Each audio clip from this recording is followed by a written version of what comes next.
Hey, how you doing? Good afternoon. Welcome to another time here. Welcome to another time at the book club. We got to do this Sunday afternoon, 2 p.m. West African time. And I just got to share from a book and learn together. Pretty much do life as we learn from a book. Right now, we're presently reading our eighth book in the series. Is The Gold Mine Effect. Gold Mine Effect by Rasmus Ankersen. And it's just talking about how to crack the secrets of high performance. So we're just looking at high performance. What's the secret of it? What can we learn from this so that we can perform at a world-class level in the different areas that we get to perform in our own personal life? Rasmus pretty much looked at about five, six gold mine areas where they're known for high performance.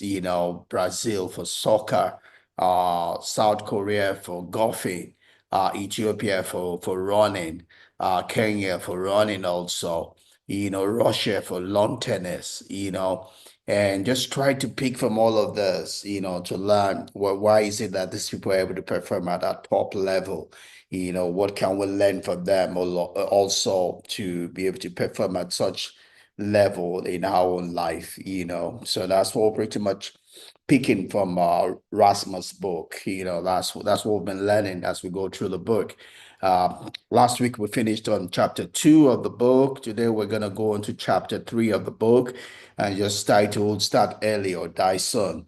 We're gonna learn, that if we're gonna perform at the top level, the earlier you start, the better. There's only so much you can do as you grow older. Our most flexible time is when we're young and we're most impressionable at a younger age than as we grow up, so we can absorb, master more things easier at a younger age than we can as a older age.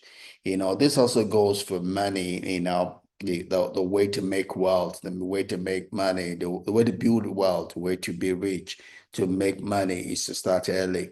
And then we have what we call the compound effect. The compound effect, helps you to be able to your money to grow at a higher, compounding effect at an exponential rate, So it's easier to become wealthy if you start early.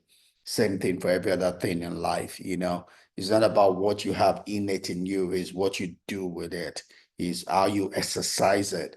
Typically, we would say that practice makes better and make permanence. It makes that which you have to work for you, as it were. It's a way of reducing that which you have from within out, bringing out what you have from within. The more you practice, the more you're able to express yourself. So hopefully that's what we'll learn as we run through chapter 3 of the book. I'm going to bring up my slide here and we'll have a more structured time around this.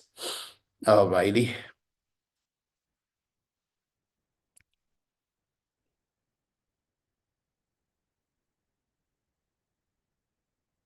All right. So I have my slide up here and you won't be able to see it on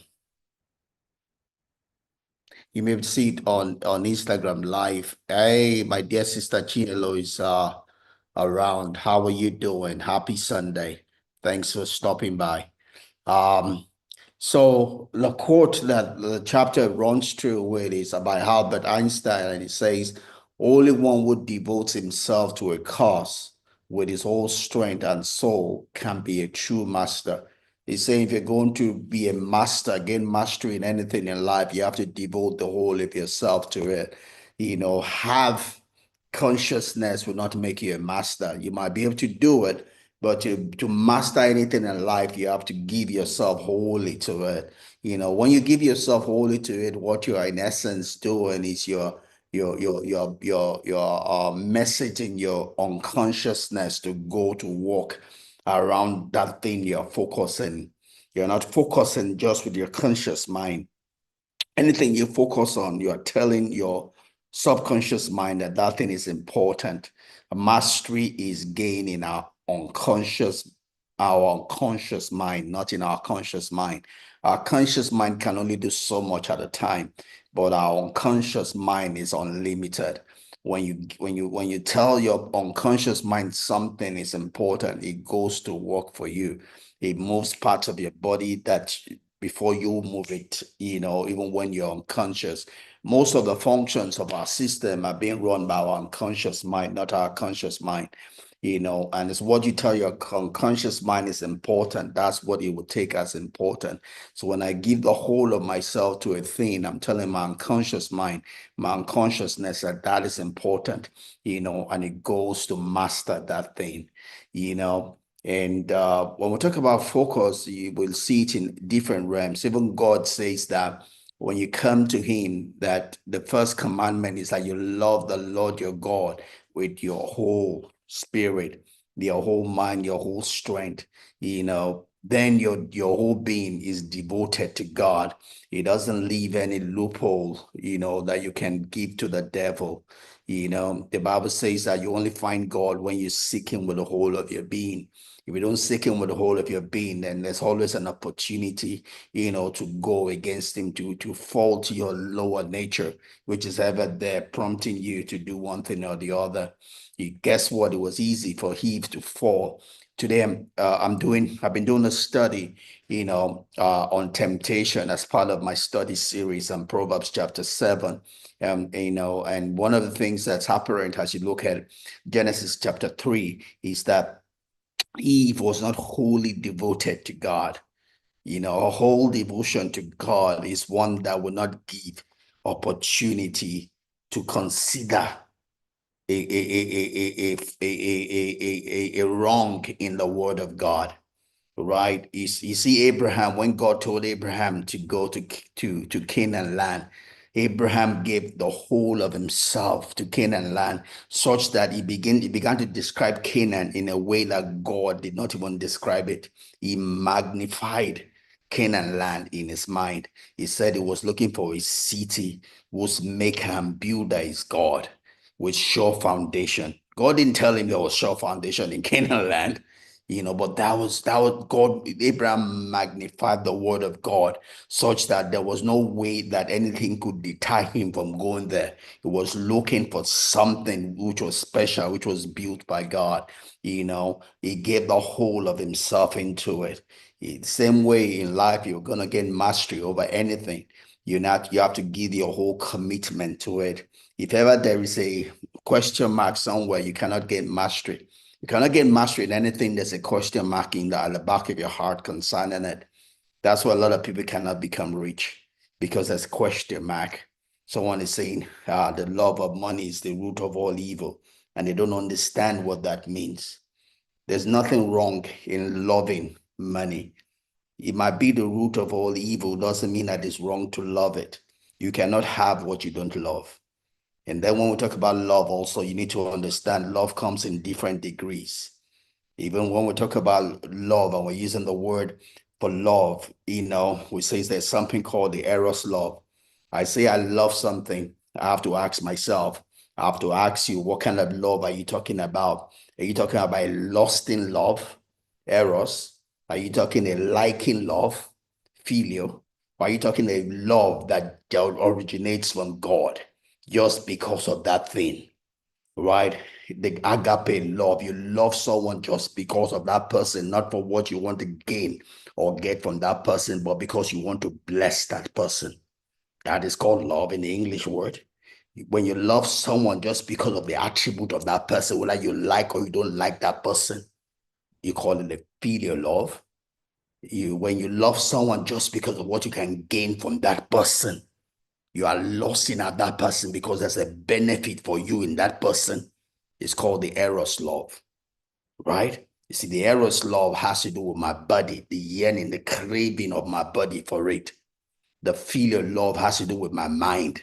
My mind thinks that this place is a place of rest. Somehow I can gain a benefit from this relation or association. So I use love, but what I really want to say is I like, right? The word agape is love, but it's a love that just loves the person just because it's human. You're loving the humanity of that person. You're loving from a heart of God. You're loving that person the same way God loves that person. Bible says, for God so loved the world that he gave. He didn't take, he gave. Right? All of that we call love. So we need to define what it is. Right? So you can't have what you don't love. If you don't love money, you're not going to have money. But when we talk about the love of money, that is good. You're talking about the love whereby you are in control of the interaction. That money is not controlling you. The love of money that is the root of all evil is a love that is called loss. You are erosin. The money, you are lost in after money. Money has got a hold of you. You have become a slave to money. When you're a master to money, there's nothing wrong in loving money. When you are a slave to money, then there's something wrong in loving money. And it's good to understand the difference. Then there's clarity in your mind.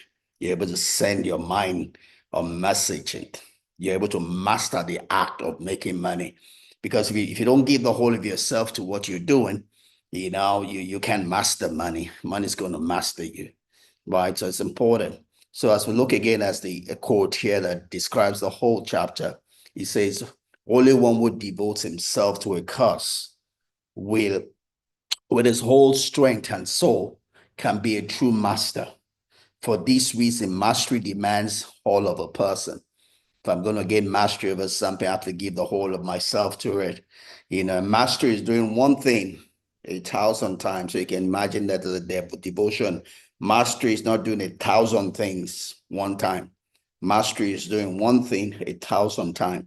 You do it over and over and over and over and over and over and over and over and over again till it becomes second nature.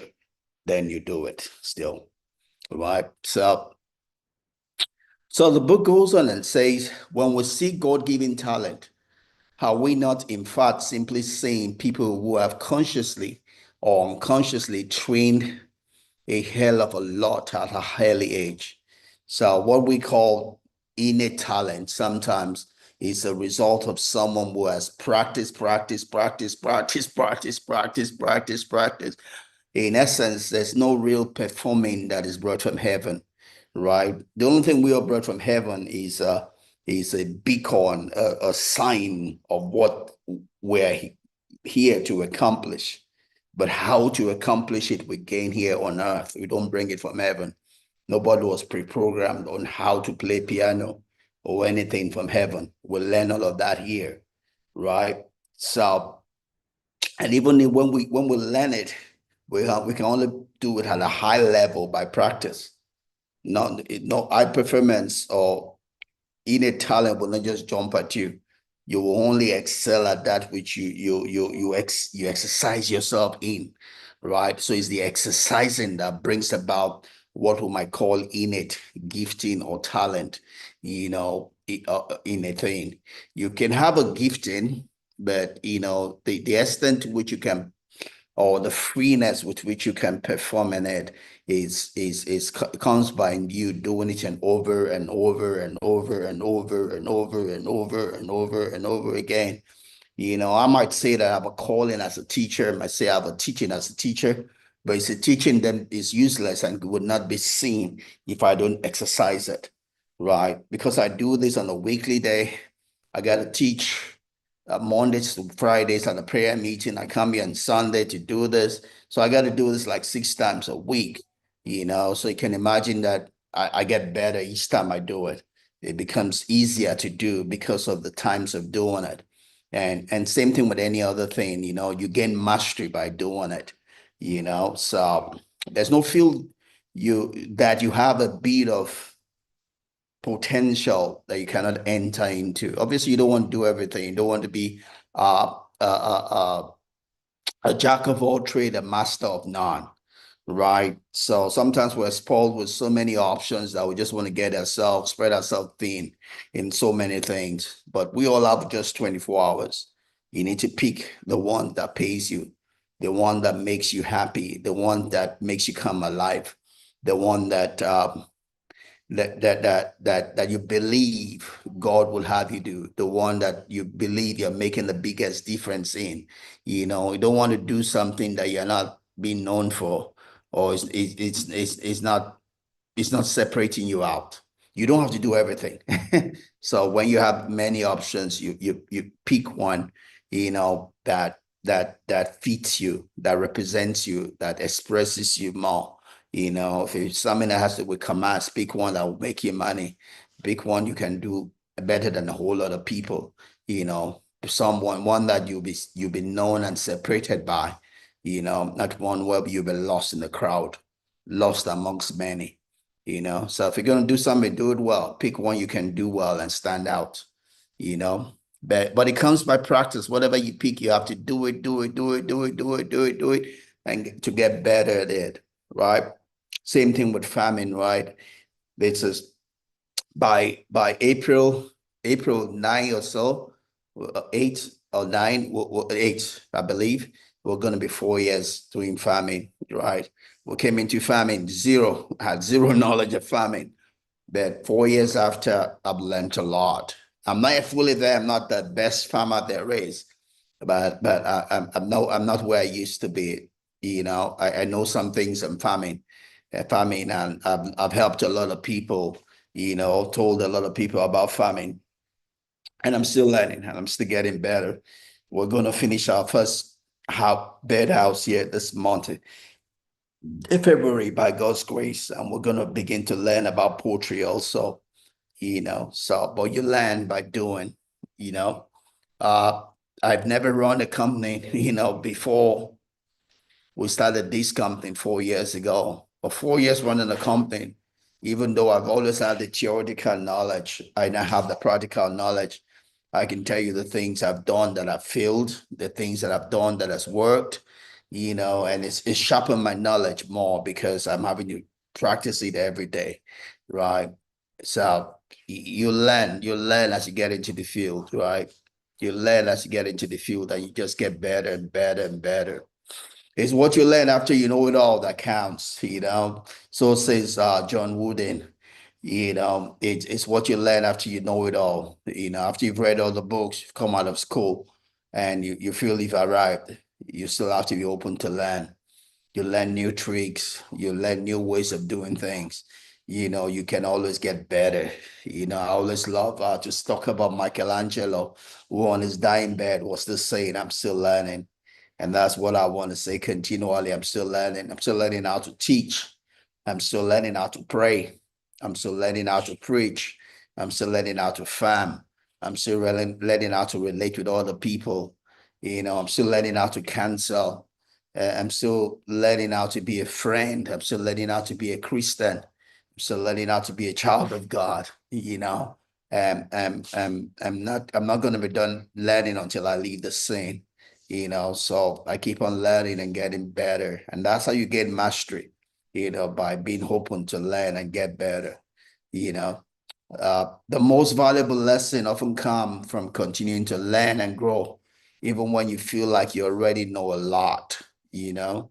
The Bible says, I believe that's First Corinthians chapter 10, verse 13, says, take heed, you know, if you think you stand, if you think you already know it and you learned all you need to learn, take heed lest you fall, you know, because when you think you know it all, that's when the devil's got you, you know, but there's a lot to learn. When you think you've known it all, you know, your eyes begin to open to new things. You begin to open to new things because knowledge opens up knowledge, right? And scripture already says it anyway that we know in part. It's only when we see Christ that we know it all. We know in part in whatsoever field you find yourself, you don't know it all. You know, whether it's farming, I'm an engineer, engineering, whatever it is, there's always new ground you can break into if only you give yourself to learning, because one learning opens up another field of learning, which opens up another field of learning. Everything can be done better. You know, things can appear on their own. Things can be added together, subtracted, divided, and you can get a different outcome altogether. And that's what we talk about creativity and innovation, right? You know, for as long as we can innovate, we can create, you know, we can get new realities. You know, you can do things faster, better. You can get different outcomes, you know, from what already exists, you know. So the key takeaway is that true learning never truly ends. There's always something you can learn. You can always get better.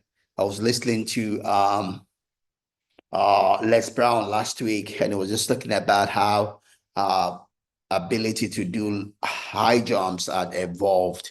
There were different limits at different times because of the techniques that was used. But as people changed their techniques on how to jump, do long jump, they were able to scale greater heights.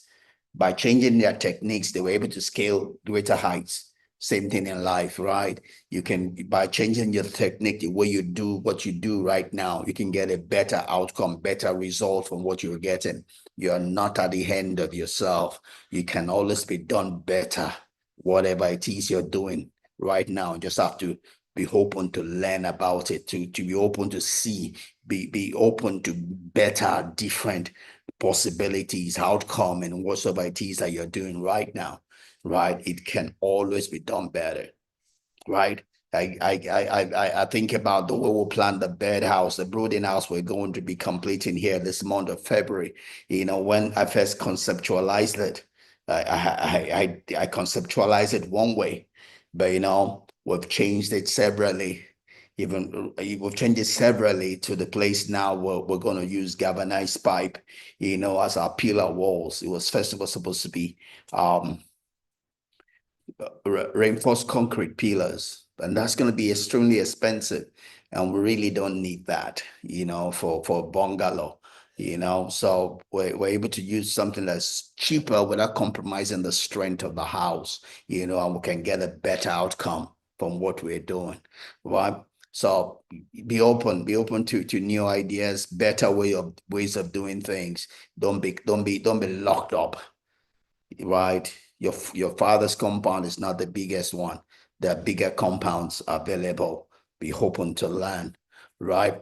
So some components that come here when we learn and get better, is the fact that one, we need to be humble. When you're not humble and you're always wanting to compete with other people, and you're so insecure with yourself that you feel threatened. If someone is better than you, then you won't be able to learn, you won't be able to grow. You don't have to be the best. You're not the most beautiful, you're not the tallest, nor are you the shortest. And really doesn't matter. You're you, and you're okay, and you're enough. You're you, you're okay, and you're enough. Do you just be the best you. Don't compare yourself. Don't have a superiority mindedness. Don't have an inferiority mindedness. Have what someone coined an interiority mindedness. Be yourself and be good about being yourself. You are the best you there is, right? Just be yourself. You're not here to impress anybody. You're here to express yourself, and to express yourself to the best, in the best way possible. You are be open to learn, right? So be humble. Yeah, you be humble, and in your humility, be willing to learn, be willing to practice, be willing to try new ways of doing things, right? So the other thing is to have a mind of continuous growth, continuous learning, right? Be open to learn, be open to be corrected, be open to be corrected. Your idea does not have to always sail true. The people working for you might have a better idea than you do. They might see things from a better angle than you do, and be open to receive that. At the end of the day, it's about what you're doing, having the best outcome. It's not about who takes the glory, right? The bottom line is the income, is a revenue generator, is that the company is meeting its objective. It's not that it's coming from you. And unfortunately, I see a lot of people even in churches, the pastor just want to be his idea, so he kills other people's ideas so that his own idea will be, and the church suffers for it. The business suffers for it, right? Yeah, be open to grow, be open to listen to other people, and be adaptable also. Don't be a one-way ticket. It doesn't have to always be this way and no other. There's several ways. There's several ways to skin a cat. Be open to the best one. There's several ways to skin a cat. Be open to the best one. Be adaptable. It doesn't have to be this way and no other way. Just like I just gave an example of our bed house here. We started with one design that I'd seen, a poultry I visited in a pair is what I modeled our poultry after, but the more I get exposed to other poultries, I study, I see different other designs, I'm able to modify what we have to get the best value from all the different things I'm saying, knowing what it is that we want to achieve. What we want to achieve is good ventilation, good aeration of the place, good temperature control. We want to do good ventilation, security, all of that. Those are the key things. Don't go after the things that don't matter and leave the things that matter to suffer, right? Know the things that are not compromisable, what you want to achieve, and be adaptable to different scenarios, different circumstances, to get the best value from what it is that you're doing. That's how to get better, to have a higher performance. So high performance is first and foremost a choice that you make, right? It's a choice. If you're going to have a high performance in whatsoever you're doing, it's a choice. You could decide not to perform at a high level. You could decide to chase after the rabbits, chase after the things that don't matter. You could decide to just, chase after people praising you, rather than you achieving the objective for your organization, your business, or whatever objective, every key objective it is that you have for yourself, you know, it's a choice because there are sacrifices. You're not going to have high performance without sacrifice. So if you're going to make the sacrifice, then it's a choice whether you want the high performance. If you choose high performance, there's sacrifice of practice. If you don't choose it, then you can be like every other person. If you're going to differentiate yourself out, you're going to have to choose. Same way with serving God, right? Serving God is a choice, it's not automatic. Because when you choose to serve God, there's sacrifice to serve God. We would say there's a narrow road, there's a broad way. If you go the broad way where everything goes, there's no sacrifice. You get to hell. If you want to go to heaven, you want to have high performance, it's a narrow road. You can't get there by doing just anything. You have to choose that. You have to choose to pay the price, to make the sacrifice to get there. So you have to be willing to invest what it takes if you want to have high performance in whatsoever you get yourself involved in, right?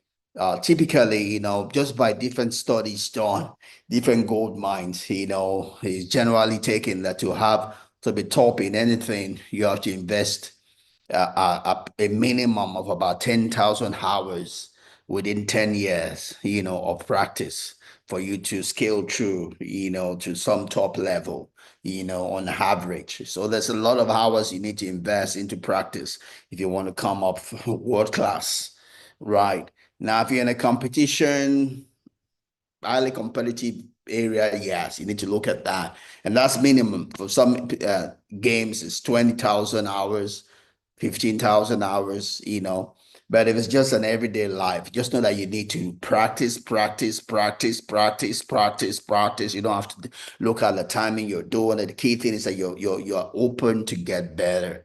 It's not about the number of hours you're counting. It's that you're not going to get better unless you invest yourself in that thing that you want to do or you're doing.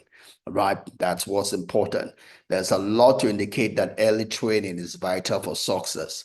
So there are some areas some ventures that you need to start early because you're not going to get that 10,000 hours in 10 years if you don't start early. Right. And some, depending on the complexity of what you're doing, there are some things if you don't learn early, you probably never catch up at an old age, in those flexibilities, and mastery, depending on what it is that you're chasing after. The hours of practice early starters put in are not just valuable in themselves. They are also physically and mentally prepare them. They also physically and mentally prepare them for the many subsequent hours they will need to spend in order to truly excel. So the hours I put in here opens me to new realms that I put in more hours that open me to new realms, new realms, new realms. The better I get at what I do, the more opportunities, the more realms get opened up to me and things that I can do, right? The more I do this, getting to show myself here every Sunday, the better I can do this, the more new things I can do, the more flexibilities I gain in doing this, the more I understand myself even better in doing this. Like I shared, I believe last Sunday or the Sunday before, I used to think I had to feel one way or the other when I present this, but I found that the teachings, the times that go viral are the ones I don't even feel anything. I don't even feel confident of myself. I have no feeling that I'm doing anything real special, but I just speak, by faith. And those are the ones that really have the most impact on people. So I've learned it really doesn't matter how I feel. I just need to come prepared. Once I'm here prepared, I just born. Is born. It's like allow myself to flow, whether I feel it or I don't feel it. The important thing is that I've made myself the message and I allow that message to just come out, you know. So you learn as you put in more hours into doing that thing that you have decided is important for you, whatsoever that thing might be. To gain mastery, you must invest hours into it, right? So they're training in order to be able to train even more. The more I train, the more I can train more. The more I teach, the easier it is for me to teach. You see, I'm teaching on temptation right now, my Sunday this thing. And before I started it, I just said, I'm not even prepared. All I look at those verses of scriptures that very morning, I believe it's Monday, I looked at it and we're started a series on it. It was easy for me to flow on a topic I didn't think before because I do this. The more I do this, the more I become the message, right? It becomes easier for me to take on a topic without even thinking about it because my whole system, my whole body, mentally, spiritually, physically is already adapted to doing this. So they all just agree and make it happen, right? So Howard Clowan says that if you do not start training in a particular discipline until you're 20, it will be it will be impossible, right? It says it will be impossible to program the brain with it will be impossible to program the brain with the required skills to the required level, and you will never be able to catch up with those who started 10 years earlier, right? If you start earlier, there's what the front end loading does for you that is difficult to catch up at an older age. Really similar to when we talk about savings. Someone says putting a certain amount away every month, right? When someone starting 10 years after you, even if when they save more than you save, it's almost impossible to catch up with you that started much earlier because of the compounding effect. The compounding effect gives you what we'll call an exponential increase in the value of your money. But the same thing with practice. If I start much earlier, I gain an exponential difference from someone that's starting the same thing that I'm doing much later, right? So the earlier I start, the better, the easier and it becomes a part of me, it becomes second nature, and that second nature opens me into better realms earlier than someone that's starting later. So the earlier we start, whatever field it is that we feel is important to us and want to gain mastery in, the better. The earlier and the time we invest becomes a differentiating factor for us. So getting a head start really makes a difference in whatever it is that you want to gain mastery in, right? And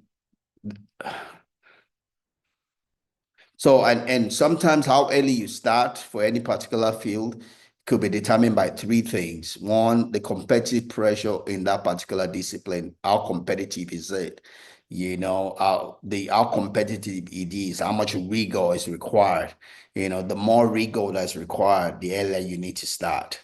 Like you see, the Williams sisters, they were able to play at a high level because their father started them at a young age. So it became second nature. They were able to win championships, right? Tiger Woods, it was differentiated by the father starting him out early. It sure makes a difference the earlier you start. Then it makes whatever it is that you're doing, it makes it second nature. We have Coco Gauff right now, winning championships. So and so the pressure of the competition could differentiate, but like we'll say, in general terms, whether if it's in business, if you can start early, fine. But if you didn't start early, whenever you start, it's your morning. Just make the best of what you have, right? The best time to plant the tree was 10 years ago. The next best time is now, right? Complexity of the discipline also could determine when it's best to start. The more complex, the earlier you start, because it's then easier to make it second nature, than you trying to, master a complex thing at a old age. You second guess yourself. The children don't second guess themselves, they trust. So it's easier to master complex procedures. As you grow older, you're second guessing yourself. Your defense mechanisms are always kicking in, and they might deter your ability to practice and master the sequence of what you're trying to learn, right? Also, the point at which you max out, so could also determine when to start. If it maxes out early, there's no use starting 2 years before you are maxed out. The earlier you start, you peak and have good time to reign, you know, before you peak and have time before you retire from whatsoever it is that field that you're working in. But in general terms, like I say again, whatsoever you find yourself to do, if you have to do it, whenever it is that realization comes to you, it's your morning. Just make the best of what you have, right? But if you can start early to differentiate you out. All right. All right, I copied that. I was supposed to have given some explanation to, all right, but I already spoken on all of that. All right, so training is not what you do when you've got where you're going, right? You don't do training when you already arrived where you're going. It is what gets you there. If you're going somewhere, you train for it. It's the training that will get you there. You don't wait till, oh, when I get there, then I start training. You're already lost. You probably never get there. You won't get the mastery. You need the mastery to get to get to where you're going, right? So we're farming. We're learning every day. We don't know where we're going to end on this journey of farming. We're entering into poultry. I want to start some animal farming. Want to do some goat farming, some cow farming. Gonna do some orchards. We're already starting our apple orchard. We have a banana orchard, we have a plantation, we have palm kernel, you know, but we don't know where we're going to hand in all of this. We also want to do some real estate at some point in time. That as we gain mastery in what we're doing, we see clearly. The way becomes clearer to us. It's like Rumi would say, you'll know the way when you're on the way. If you don't get on the way, you won't know the way.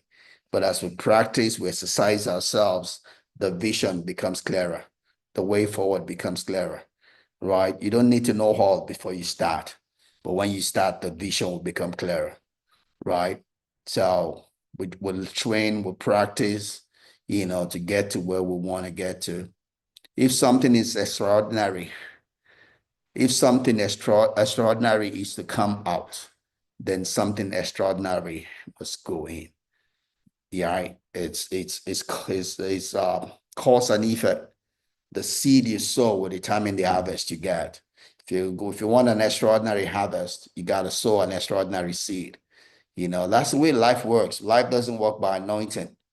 Life works by sowing and reaping. What you sow will determine the harvest you get, not because someone prayed for you, right? So sow because of what you want to get, right? So too much choice can also be a bad thing, causing decision paralysis and unhappiness. Sometimes someone's fault with different choices. Do I do this, or do I do this? Sometimes that incapacitates us, all right? Immobilize us, So you look inwards. It's not the choices you have, it's the inwards. Look inwards. what makes me come alive? What makes me come alive? What is going to differentiate me from every other person? Uh, what can I do, that would not make me be lost in the crowd? Make your choice based on you, not because of the options that are available. Right. It's not about you tagging to what is available. It's about you coming alive. It's about you being happy. It's about you being actualized. Right. So don't be carried away by the choices. Do something that makes you come alive. And if it's not the right thing, you'll find your way there. While you're on the way, you will find the way. Right. There's an old saying, if you must take the stand island, then burn the boat. Meaning that if you totally commit to something, giving yourself nowhere to go back, you're more likely to succeed, right? So whatever it is that you put your hand into, don't look back. Don't look back. Take a hold of it and make the best of it. Look forward. The way is in front of you, not behind you. Right. Even if what you have done is not the right thing, it will lead you to the right thing because you will learn, you will grow, and you'll find your way as you do it. Right.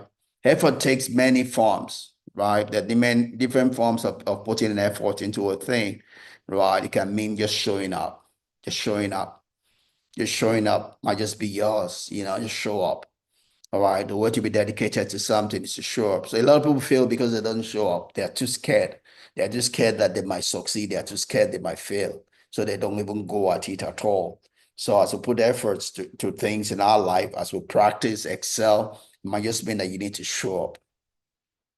For you, your practice might be showing up at work. Just show up every day. If you show up at work, you'll learn something, you'll be better at something. Show up, show up.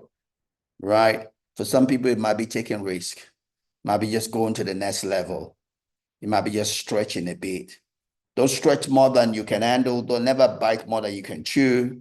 Right? Never bite more than you can chew, but bite something. Never bite more than you can chew, bite something. Bite what you can handle. Bite what you can chew. Bite something. Right? That might just be your way of moving forward. It could have also mean getting rejected. Take the risk. Take the risk of hearing no. Take the risk. I'm not saying go do a big ask. At least ask the one you can handle the rejection. There's got to be some level of rejection you can handle, right? So whatever level of rejection you can handle, take the risk.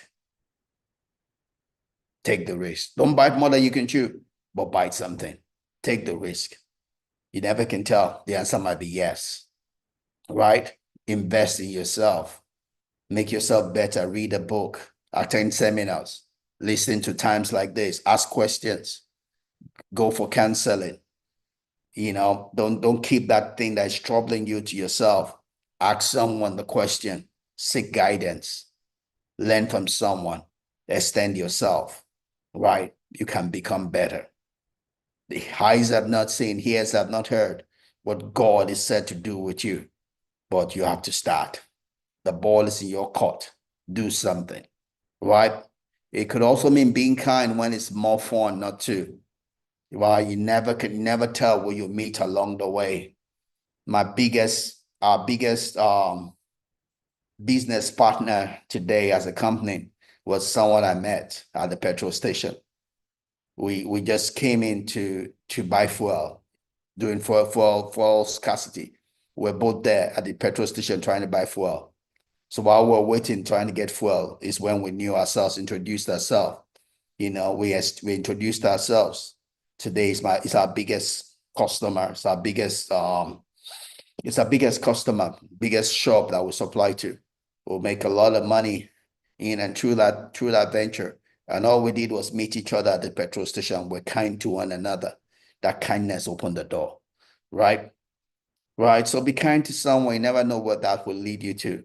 Pay forward when there's no hope of tangible reward. Just be a good person, be a human being, be a blessing to someone. You never know. The Bible says, sow in the morning, sow in the evening. You never know which one will return to you. Just be a kind person. Keep on sowing because if you sow, you will reap. You cannot guarantee which one will be the one that will give you that quick return, but keep on sowing. Believe in sowing because it works, right? If nothing else, you make a good person. You can beat your chest that you've been a blessing to someone, but it will work. Something will come back to you. You will not be disappointed. I can guarantee you that. Also, just doing right thing, being a good person, doing things right will work for you. You never know where you'll get the returns. Just be a good person. Believe the way the universe works. The word of God says, "Give and it shall be given to you." So we'll press down, shaking together and running over. So will men put into your bosom. Do the right thing. Be right. Do the good things. Be a blessing. Do what is right, even when no one is looking. It will come back to you. To come back to you. That's one of the ways you invest into your life, and you get good returns from life as a whole, right? And so practice is the model of all world-class performance. If you're going to perform at a high level, you need to exercise yourself. You need to exercise yourself in all the things I've spoken about just now, and in specific things also. Just show yourself and be there. Do what is right. You'll get the payback. My lead farmer today has been with us for 1 year. We gave him 1 month away back to the village, right? Every other person came and left early. We've increased his salary a whole lot. And we paid him for going away to the village to go marry. He's come back with his wife. We employed his wife. You know, he wouldn't have gotten that if he did not stay. He's gotten that blessing because he stayed. He was faithful, and he's getting the reward for that. Right? So exercise yourself wherever you find yourself. You never know where the blessing will come from. Right? So world-class performance requires that people start practicing at an early age, right? Start practicing at an early age, as soon as you can. Start practicing at an early age, right? So you get a compounding effect. Just how early depends on the discipline we're talking about. The more complex the skill set you need to master, the earlier you must start. Improvement is available for everyone. Whatsoever it is that you're doing, you can get better at doing it. Just exercise yourself in it, right? It doesn't come from heaven. It's found here. It's found by exercising. God didn't cheat you by giving it to someone else. That person got it because they exercised themselves. Look at Ronaldo and Nani. They both came to Man U about the same time, equally talented. No one has ever spoke about the exceptional practice of Nani, but everyone talks about the exceptional practice of Ronaldo. So you see, Ronaldo actualized during his time in Man U. Nani did not. Nani had skills. He had seeming innate talent, but he never actualized. He never broke out and differentiated himself. Whatever it is, nobody speaks about the extra things he does, if he ever does any in practice. But everybody talks about Ronaldo. So there's no surprise why Ronaldo has grown in popularity. They both came about the same level to Man U. One actualized, the other one did not. It's up to you. You're the master of your fate. You're the master of your destiny. You're the captain of your soul. You decide how high you go in life, not God. God has given all of us an equal playing field. How you exercise and put yourself into the job, into life, will differentiate you out. I hope you do. Thanks for spending this time with me. That's all I have today.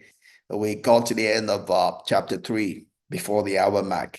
We're going to be back next week with chapter 4. And the title of chapter 4 is We're Not Quitters. We're Not Quitters. That's the title of chapter 4. So I'll be back with chapter 4 next week. And if we keep going like this, we have, I believe it's 8 chapters in this book. Let me just confirm that. Yeah, we have 8 chapters in the book. So our 4th chapter, We're Not Quitters. That gives us 4 more chapters, maybe 4 more weeks, maybe 1 month. Have 2 possible books we'll read after this one. They're all talking about the mind. I'm reading one right now. It's called The Confidence Factor. I love it. I brought another one, a mindset. That one just arrived. I'm not read it yet. But between those two books, probably the next book we'll read, maybe in a month's time or 2 months' time. So look out for that. But we'll continue with this next week as we read chapter 4, We're Not Quitters. All right. Have a great week. It's a first full week in February. I wish you the very best. May this February be your best February ever. Go and actualize. Go and perform at a high top class level in whatsoever it is that you're doing. Give yourself into it. Practice, practice, practice, practice. Because practice makes you better and gives you a place of mastery in that field that you're in. God bless you. Shalom. Bye-bye.